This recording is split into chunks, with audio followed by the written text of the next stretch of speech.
উজনি অসমৰ বান পৰিস্থিতিয়ে ভয়াৱহ ৰূপ ধাৰণ কৰিছে। ইতিমধ্যে আপোনালোকে সকলোৱে গম পাইছে যে নাগালেণ্ডত হোৱা ডাৱৰ বিস্ফোৰণ তাৰ লগে লগে শেহতীয়াকৈ নেৰানেপেৰাকৈ হৈ থকা বৰষুণে বিশেষকৈ শিৱসাগৰ, চৰাইদেউ, যোৰহাট জিলাকে ধৰি উজনি অসমৰ বিস্তৃত অঞ্চলত ভয়াৱহ ৰূপ ধাৰণ কৰিছে বানপানী। আৰু এই অঞ্চলসমূহত বিগত বহু দিন ধৰি বানপানীৰ মুখামুখি ৰাইজে হোৱা নাই। গতিকে অনভিজ্ঞতা আৰু তাৎক্ষণিকভাৱে হোৱা ভয়াৱহ বানপানীয়ে ৰাইজক সৰ্বশ্ৰান্ত কৰিছে, ৰাইজ বিপৰ্যস্ত হৈছে।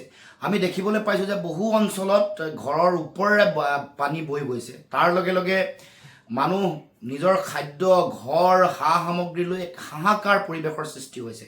গতিকে তেনে প্ৰেক্ষাপটত আমি অসম চৰকাৰৰ প্ৰতি আমি আহ্বান জনাইছোঁ, চৰকাৰে তাৎক্ষণিকভাৱে যুদ্ধকালীনভাৱে উদ্ধাৰ অভিযান চলাব লাগে। NDRF, SDRF, প্ৰয়োজন সাপেক্ষে সেনা সকলোকে লৈ উদ্ধাৰ অভিযানত যাতে অধিক গতিশীলতা তেওঁলোকে আনে। কাৰণ আমি এতিয়া শুনিবলৈ পাইছোঁ যে বহু ব্যক্তি সন্ধানহীন হৈ আছে, বহুতৰ লগত যোগাযোগ হোৱা নাই।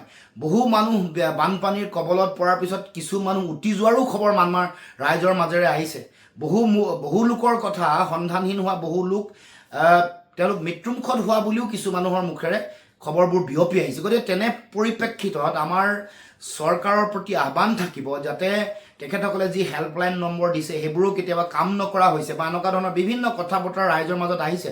গতিকে উদ্ধাৰ অভিযান যুদ্ধকালীনভাৱে চলাব লাগে, তেওঁলোকক সংস্থাপিত কৰাৰ ব্যৱস্থাও তৎকালীনভাৱে কৰিব লাগে আৰু লগে লগে তেওঁলোকৰ খোৱা বোৱা, বিশেষকৈ শিশুসকলৰ শিশু খাদ্য, আন জীৱ জন্তুসকলৰ তেওঁলোকৰ খাদ্য, তেওঁলোকক ৰাখিবৰ কাৰণে ব্যৱস্থা, এই সকলো কাম কাজ যাতে যুদ্ধকালীনভাৱে কৰে তাৰ কাৰণে মই চৰকাৰৰ প্ৰতি আহ্বান জনাইছোঁ। আৰু তাৰ লগে লগে আমি আন সকলো ৰাইজে, সকলো বিৰোধী ৰাজনৈতিক দল, আমাৰ দলৰ সকলো নেতা কৰ্মকৰ্তা সকলোৰে প্ৰতি আহ্বান জনাইছোঁ, বিপদৰ সময়ত এই পৰিস্থিতিত সকলোৱে যাতে ৰাইজৰ কাষত থাকে, সহায়ৰ হাত আগবঢ়ায় আৰু মানৱীয়তাৰ দৃষ্টিভংগীৰে বা মানৱীয়তাৰ দৃষ্টান্তৰে যাতে দুৰ্গত ৰাইজৰ কাষত থাকি সহায় সহযোগিতা কৰি উদ্ধাৰ অভিযানতো যাতে চৰকাৰী পক্ষক ব্যাপকভাৱে সহায় কৰে তাৰ কাৰণে আমাৰ দলৰ সকলো কৰ্মকৰ্তা বিষয়ববীয়াক মই আহ্বান জনাইছোঁ।